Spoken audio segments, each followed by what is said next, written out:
A gunman has shot dead at least 10 people, including 2 children in southern Montenegro on Wednesday. As per the police information, this is a mass shooting that happened.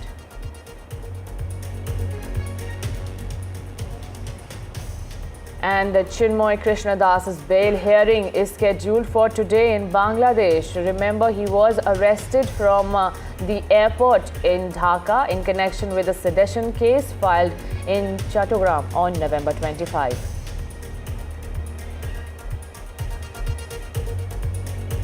And as the pre-war deal expires, Ukraine halts Russia gas transit from its area to European countries, says it will not let Russia earn from its blood money.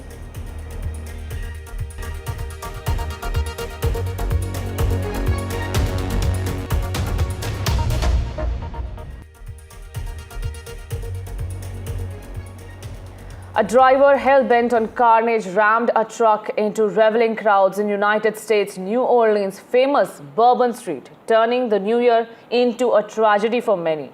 The FBI is investigating a mass casualty event when a man drove a pickup truck into crowds, killing at least 15 people and injuring many in the early hours of New Year's Day in New Orleans. The accused has been identified as the U.S. Army veteran Shamsuddin Jabbar, injured another 35 people, including shooting 2 police officers who returned fire and killed him. Now, President Joe Biden has condemned the incident, while President-elect Donald Trump has issued a statement condemning the attack and said his administration will do everything to support the investigation into this act of evil. He said, and I quote, "When I said that the criminals coming in are far worse than the criminals we have in our country, that statement was constantly refuted by Democrats and the fake news media. But it turned out to be true." For more, my colleague Caroline Malone reports.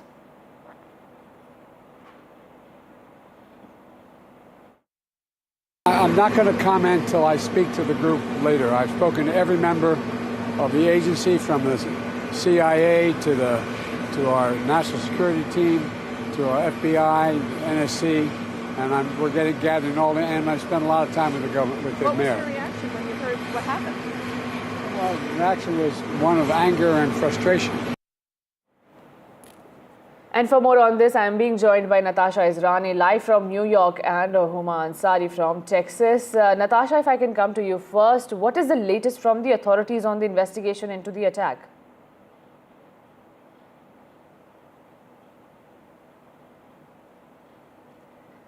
Natasha, if I can, Natasha, please unmute yourself. And yeah, I was asking, what is the latest from authorities on the investigation into the attack? Yes, please go ahead.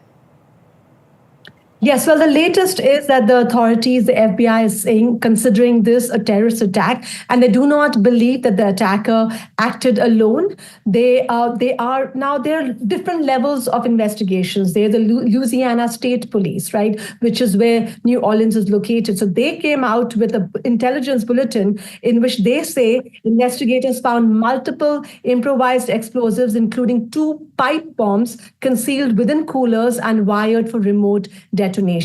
And that makes them believe that this attacker actually had accomplices, and they are looking for these accomplices, though this part of the story has not been fully confirmed by federal authorities. But the general idea is that this was definitely a terrorist attack, and President Biden has also come out later, even after the clip that we saw of him in our report. He came out later and said that he has been told that this was that the attacker was inspired by Islamic State, and investigators also briefed President Biden, telling him that they have found videos on social media posted before the attack where the attacker showed an intent to want to kill people.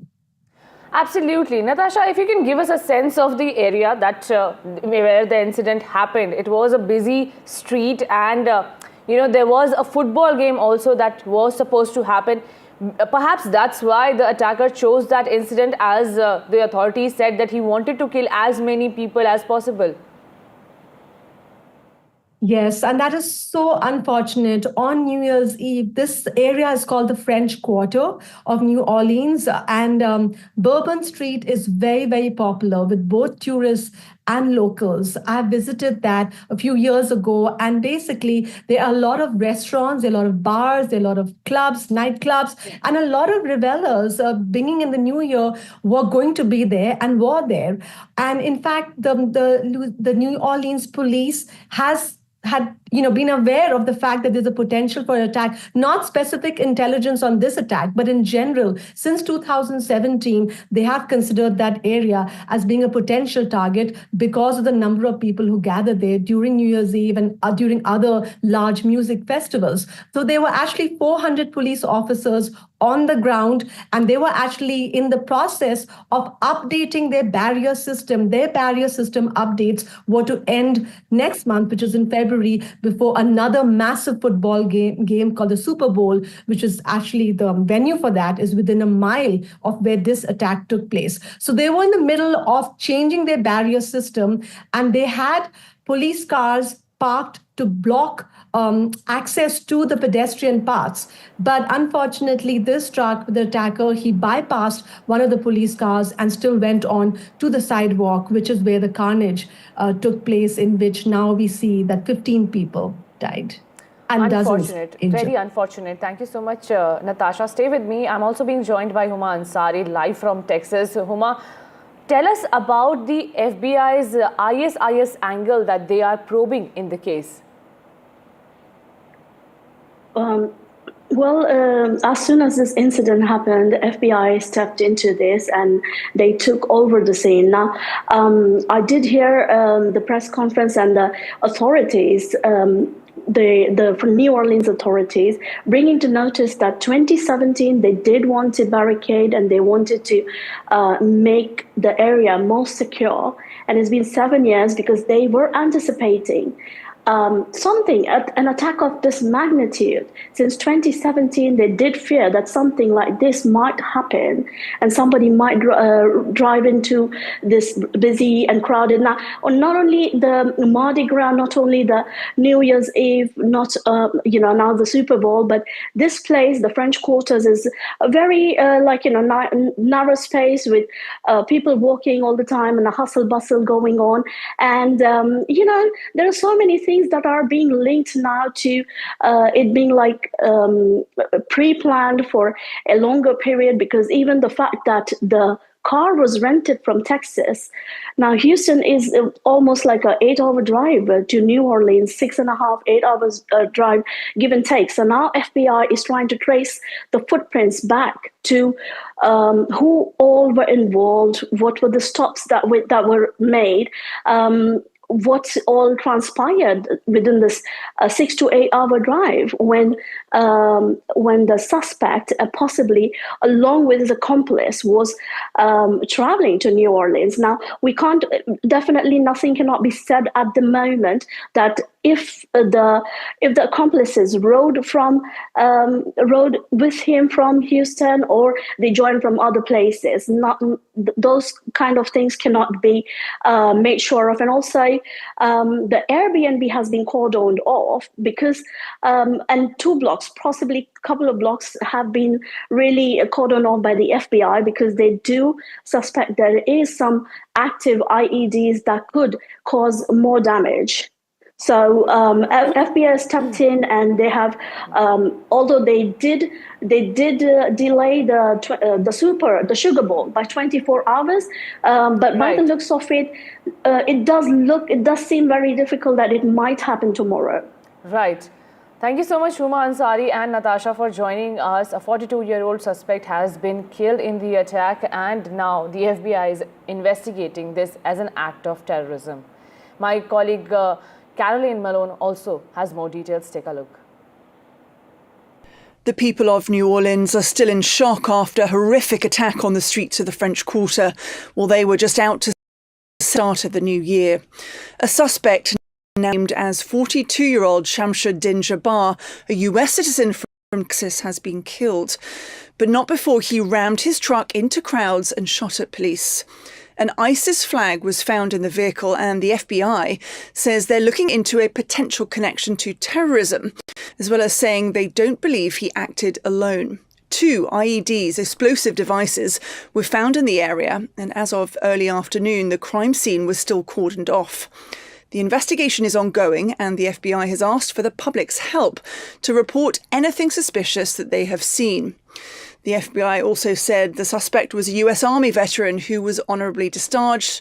They've asked anyone who interacted with him in the last 72 hours to contact them with information. Well, Governor Jeff Landy also emphasised that this is a fluid process and law enforcement is, quote, hunting down the bad guys. Well, a college football game that was due to take place on Wednesday evening in New Orleans has been postponed until Thursday. Investigations continue with many unanswered questions as people begin to try and process these tragic events. Caroline Malone, NDTV, Washington. And a horrific incident unfolded outside the Trump International Hotel in Las Vegas on New Year's Day.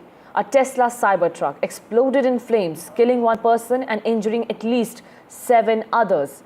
Witnesses captured dramatic footage of the Cybertruck engulfed in flames just steps from the hotel entrance.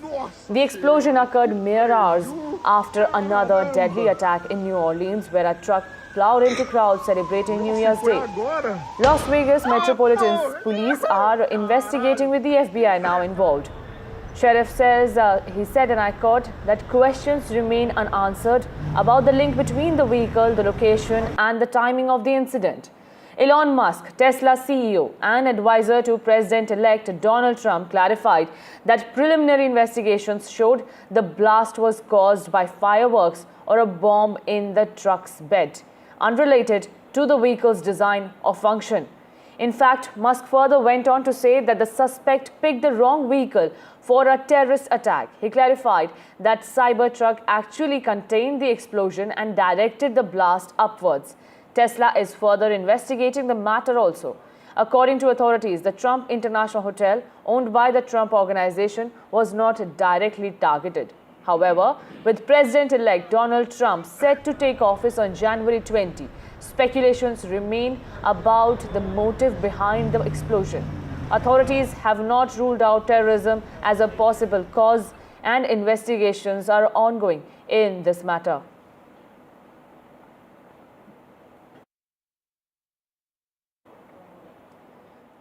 And now at least 10 people, including 2 children, were killed and 4 others were wounded in a shooting on Wednesday that followed a bar brawl in the western Montenegro city, officials said.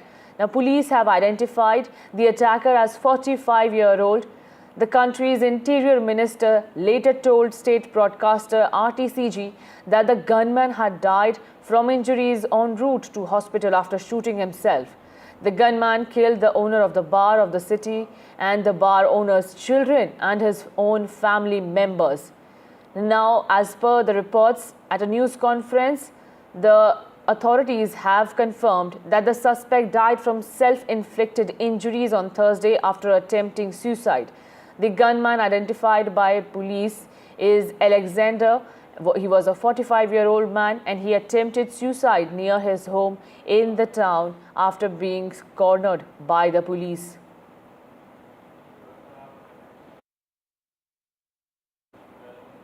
And now, incarcerated Hindu monk Chinmoy Das will have a shot at presenting his case in court if lawyers are able to appear on his behalf and if his bail hearing takes place in a court in Bangladesh.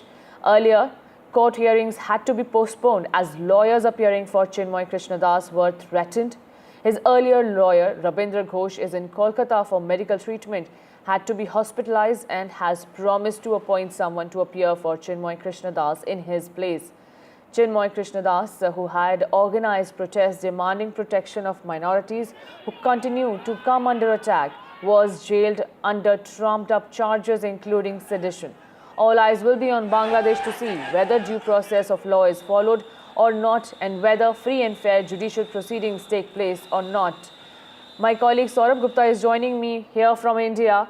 Saurabh, will the hearing take place is a big question. Many confusion and questions remain, but this is a hope for Chinmay Krishnadas?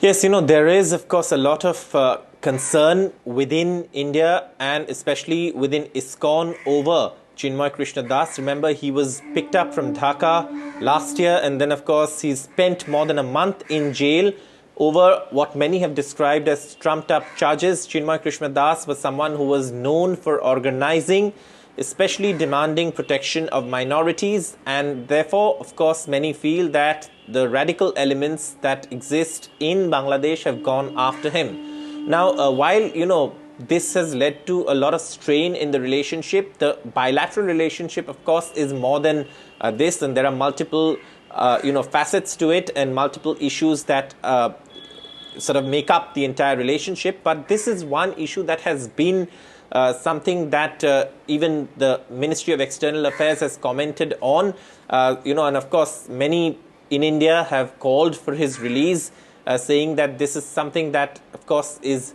absolutely wrong. In fact, in court, the Bangladesh government had earlier called ISKCON a fundamentalist organization, something that is very, very upsetting for a lot of people, given the fact that ISKCON is largely involved in relief work and even worked in Bangladesh during the recent floods. So Chinmay Krishnadas's bail hearing will be important, but it will happen only if lawyers can appear and if the hearing takes place in free and fair surroundings. Absolutely. Thank you so much, Saurabh, for joining us with that update. I'm also being joined by my guest, Salim Samad, who is a senior journalist in Bangladesh. Salim, thank you so much for joining us. And what does this tell you about the state of situation in Bangladesh? We are here contemplating if a basic hearing will take place, if the basic right of a human, which is the lawyer should be there to, present the case. What are we discussing today? What does it tell you about the state of affairs in Bangladesh? Thank you for having me in this morning. First of all, I have to admit that I have also was a victim of the sedition case. So I know the process, what is also happening to Chinmay. First of all, Chinmay will not get a bail from this court. That doesn't happen in Bangladesh. They has to go to appear in the higher court. And unfortunately, his lawyer, who's a pro bono lawyer, Robindra Ghosh, I just spoke to him last night. He's still in India on treatment. So he is a Supreme Court lawyer. So, until he returns, I don't think he will be given a proper hearing in this court. And never in Bangladesh in the last 53 years, somebody has got especially for sedition case, like me, happened with me, the lower court doesn't give a bail. It has to go appear to the higher court, at least high court, for a bail. So for him, it will be a little frustration, of course. If you can explain a bit on the legal angle, you said that he won't get a bail in the lower court, but in India, if you do, if you apply and then the lower court rejects it or the hearing takes place, then only you can move further to higher courts. Is that the similar case in Bangladesh as well? If today he doesn't get a bail or the lawyer doesn't appear, what will happen next? No, a lawyer definitely may appear, of course, but according to the British legacy, that is happening even during the Swadeshi movement in before 1947. So you have to understand that we are still following the ghost of the British laws, and the law says that the sedition will not be given bail to somebody who is charged for sedition in the lower court. The lower court has to reject that court. Once the lower court rejects in Chittagong, he is in Chittagong, the Chittagong court rejects immediately the lawyer, at least advocate, his lawyers will be able to appear or file a petition in the higher court. That has also happened with me. So I know it was rejected in the lower court in my case of sedition. So and of course the higher court has given me instantly a bail. Well, unfortunate scenes there unfolding in Bangladesh, where I mean, I have no words. I'm speechless right now. Will this monk get a bail hearing, then get legal procedure, legal help in a fair manner, remains a big question. Thank you, Salim, for joining us at this hour. This is what Bangladesh interim government is also facing a lot of heat on the way the process is going on in Chinmoy Das's hearing.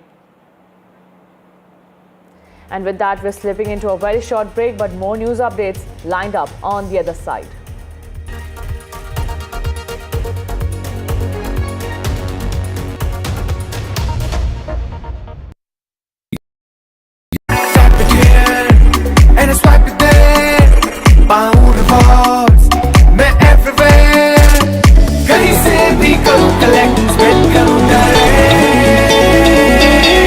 Download any single ID partner app, link your card and earn reward with Top Rank. Get it free with single ID.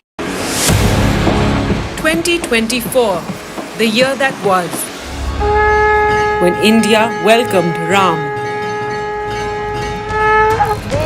When India decided, मैं Narendra Damodar Das Modi, when Jammu and Kashmir turned a historic leaf. As Chief Minister for the Union Territory of Jammu and Kashmir. When India mourned. When India celebrated. Yeah. Go hard. Go hard. When India protested. When India felt proud. When India scaled new highs. NDTV brought it all to you. Your trusted news destination.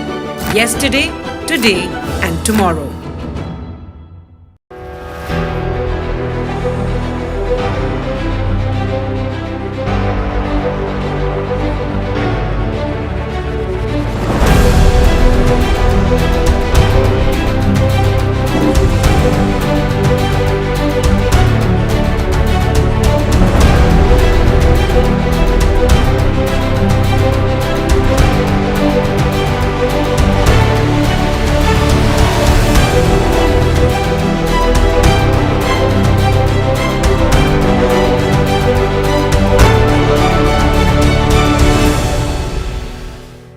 In today's interconnected world, India's voice is more crucial than ever. When India speaks, the world listens. At NDTV World, we are that voice, bringing you intelligent and insightful news from India and beyond. From geopolitics and diplomacy to economic shifts, migrations, tech disruptions, and the stories of our diaspora. We cover the news that shapes our global future. NDTV World, your new home for global news is here. I've been reporting on all issues big and small from Andhra Pradesh, Telangana, rest of South India, bringing you all the action, all that you need to know, all that you want to know. The energy of Maximum City is infectious. I bring in that energy in our news coverage from financial capital Mumbai. Covering from the southernmost part of India over the last 23 years, I bring in-depth and 360-degree coverage from the Dravidian heartland. The land of Mishti is also known for its bitter politics. I have seen much water flow under the Howrah Bridge, covering Bengal in all its vivid colors.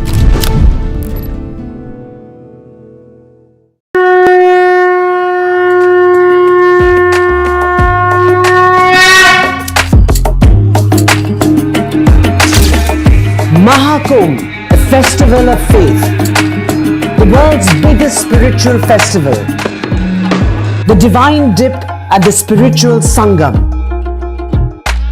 a sacred confluence of faith, culture and heritage. NDTV's mega coverage of the Mega Fest. NDTV at Mahakumbh 2025.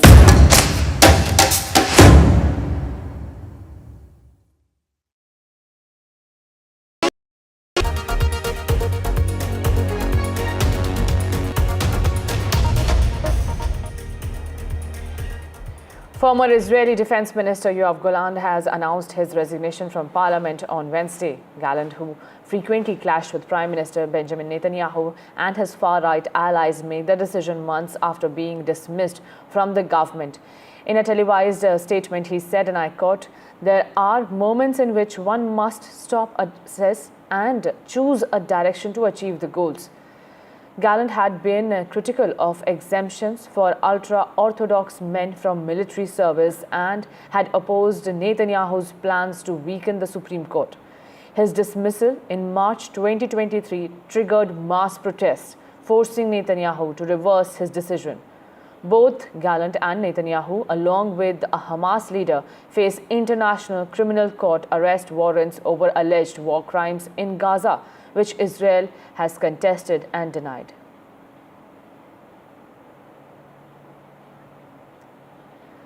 Now, Russian gas exports via Ukraine's pipelines came to a halt on New Year's Day, ending decades of Moscow's dominance over Europe's energy market. The stoppage announced by Gazprom follows Ukraine's decision not to renew its transit agreement. Unlike the 2022 crisis, Europe has secured alternative suppliers like Norway, the US and Qatar. Slovakia and Austria are unaffected, while Hungary continues to receive gas through the Turk Stream pipeline. However, the breakaway region of Transnistria in Moldova has reported heating and hot water cuts, highlighting localized impacts of the decision.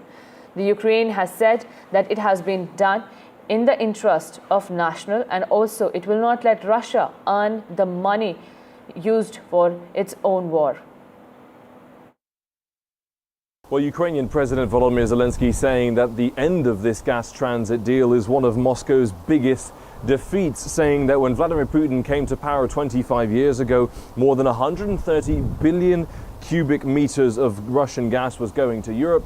Now that number is zero. There is a concern from some European countries that that will make the price of gas more expensive for them, specifically from Slovakia, who has been an opponent of the end of this gas transit deal. The Ukrainian perspective on this, of course, is that for them, they cannot allow gas that would help fund Moscow's war machine and its invasion of their country to flow through Ukrainian territory. Now, Austria, another European country very much affected by this, has said they've already diversified their sources of gas.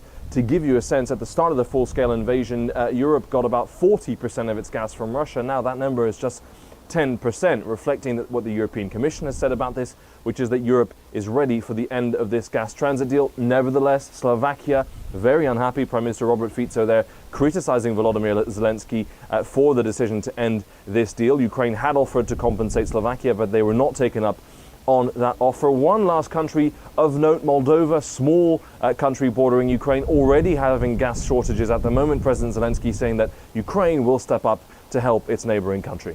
Alex Kadier, NDTV, Kyiv, Ukraine. And with that, we're slipping into a very short break.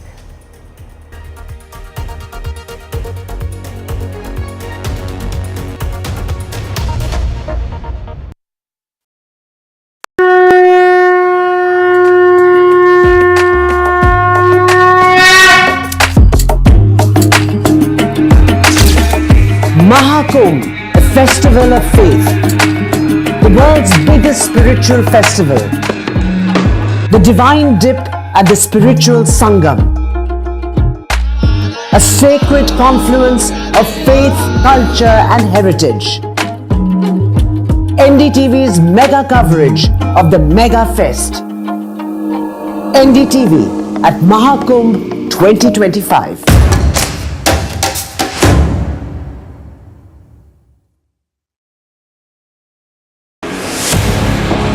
2024, the year that was, when India welcomed Ram. When India decided, मैं Narendra Damodar Das Modi, when Jammu and Kashmir turned a historic leaf, as Chief Minister for the Union Territory of Jammu and Kashmir, when India mourned, when India celebrated,